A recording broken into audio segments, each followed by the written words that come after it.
வணக்கம் நண்பர்களே. இன்று 17th சனிக்கிழமை. கொடை மலை பொறுத்தளவுக்கு கிளைமேட் நல்ல தெளிவான வானம், நிறைந்து வழியும் நீர்நிலை. நம்ம இருக்கக்கூடிய பிளேஸ் கொடை லேக். கிட்டத்தட்ட 5.4 அப்படின்னு சொல்கிற அளவில் இருக்கக்கூடிய இந்த ஏரி சுற்றுச்சாலை, இதை சுற்றி வரக்கூடியதே மிக அழகான ஒரு செயலாக இருக்கும். காலையில் சுற்றுலா பயணிகள் வரத்தை பொறுத்தளவுக்கு ஒரு 10% மட்டும்தான் இங்கே காண முடிகிறது.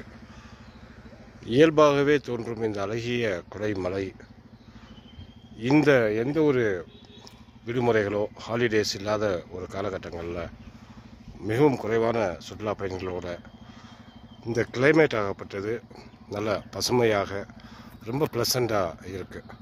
ஒரு புறம் நிழல், ஒரு புறம் வெயில். நிழலில் குளிரமோ வெயிலில் சுடவும் செய்யக்கூடிய இந்த கொடை கிளைமேட் ஒரு வித்தியாசமான ஒரு அனுபவத்தை கொடுக்குது. இருக்கக்கூடிய தங்க மரைகள், தங்க மிருதிகள் மேக்சிமம் ரொம்ப கம்மியாக தான் இருக்குது அப்படின்னு சொல்லலாம்.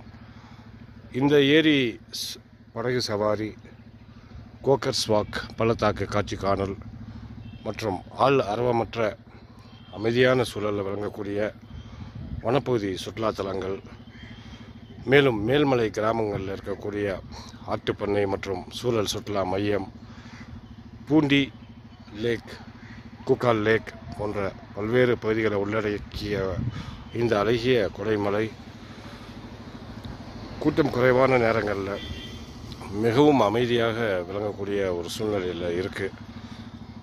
ஹாலிடேஸ் இல்லாத காரணத்தினால மற்ற வகை மனிதர்கள், தொழில் முனைவோர், இது போன்ற மக்கள் அமைதியாக வந்து அழகாக இயற்கையோடு இலைப்பாரி செல்லும் வகையில் இருக்கக்கூடிய இந்த கிளைமேட் ரொம்ப அருமையாக இருக்குது. செலவு ரொம்ப குறைவான அளவில் இங்கே வந்து நம்ம இந்த இயற்கை சார்ந்த ஒரு மலை பிரதேசத்தை அனுபவிச்சுட்டு போகிறதுல இப்போ வந்து இயற்கையான ஒரு அழகான சூழல் நிலவுது அப்படின்றது தான் இந்த காணொலியோட அம்சமாக கருதப்படுகிறது. டிராஃபிக் இல்லாத, பொல்யூஷன் இல்லாத, பசுமை மேம்பட்ட தெளிவான வானிலையோடு இருக்கக்கூடிய கொடைக்கானலுக்கு தங்களை வருக என வரவேற்கிறோம். நன்றி, வணக்கம். மீண்டும் ஒரு காணொலியில் சந்திப்போம் நண்பர்களே. நன்றி, வணக்கம்.